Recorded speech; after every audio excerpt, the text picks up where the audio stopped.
السلام عليكم ورحمة الله وبركاته. اللهم صل وسلم وبارك على سيدنا محمد صلى الله عليه وسلم.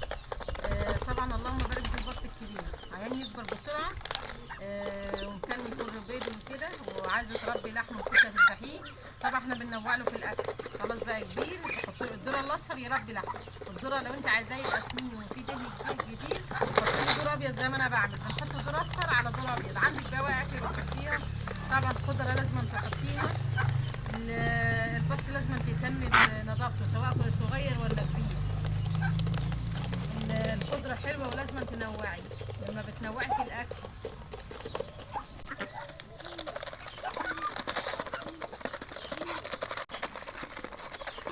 لازم تنوعي في الأكل لما تنوعي للبط وكتير في الأكل بتغير المرعى بتاعتها وتغير الطعم بتاعها، بيبقى جميل. بواقي الأكل بتحطها له، الخضرة بتحطها له. طبعا في وصفات كده احطها لكم بقى لو انت عايزاه يبقى سمين. بواقي الاكل بتحطها له عادي، كل حاجه بنحطها له. بطاطس عندك تحطي، كل حاجه تحطيها البط بياكل.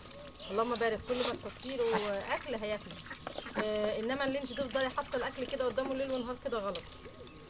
بعد ما بياكل الصبح بنقوم جايين نعين الاكل، ونيجي مثلا على بعد الظهر كده ولا حاجه على الساعه 2 الظهر ولا حاجه تحطي له وجبه ثانيه. برضو تيجي المغربيه اللي هي وجبه المسا بقى، المغربيه كده برضو تحطي له اكله ثانيه، الميه وتغيري الميه وتغيري الاكل بتاعه. اللهم بارك. بيحب ياكل البطاطس.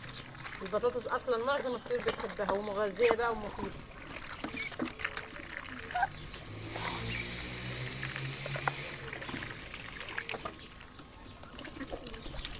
اللهم بارك.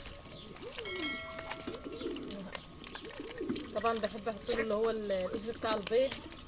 بالنسبه للفراخ اللي هي بتبيض بيخليها تكون بيض، يزود عندها نسبه الكالسيوم للبط اللي بتبيض. وفي نفس الوقت لو البطه بتبيض بيضه اللي هي الشورت دي بيقوي الجدار بتاع البيضه، سمك البيضه يعني.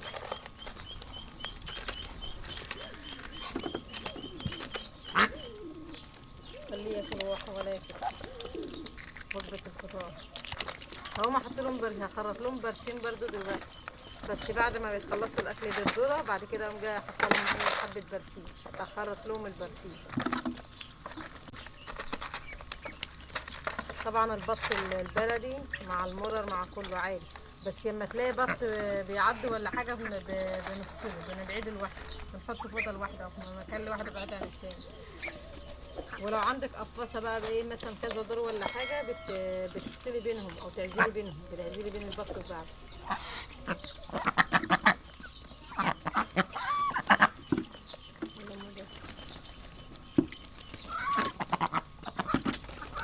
بيستحمى البطه دي، بتستحمى دي بتبيض، اللي هي بتصاصي دي بتبيض، اللي هي اللي بتستحمى دي بتستحمى بالميه الجو ساقع.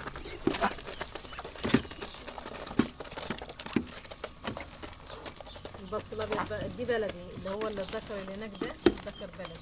وتعرفي اللي هو الحمار ده حوالين البط كل ما تكون نسبته اكتر او حوالين البط كتير تعرفي اللي هو ايه ذكر. انما البطه بتبقى اللحميه حوالين بقها دي حبه صغيرين، اللي هي دي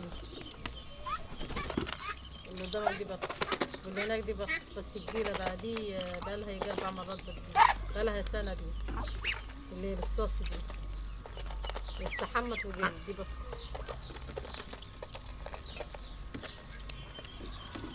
عايزه بقى لو انت عايزه تزغطي بقى البط يعني وتفتحيه على طول، بنزقمه فول، بتزغطيه فول. الفول مثلا تزغطيه حوالي 3 اسابيع ولا حاجه، الصبح وبالليل، صبح وبالليل عليكي بالتصغير بس.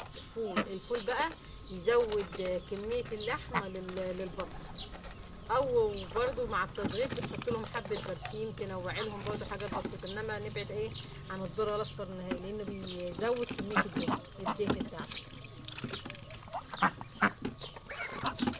لما وطبعا لازم اهم حاجة نظافة تنضفي المكان للبط، نتفادى اي امراض. المية تغيرها اول باول، وتنضفي المكان للبط، يبقى البط كده مكانه نضيف وجميل.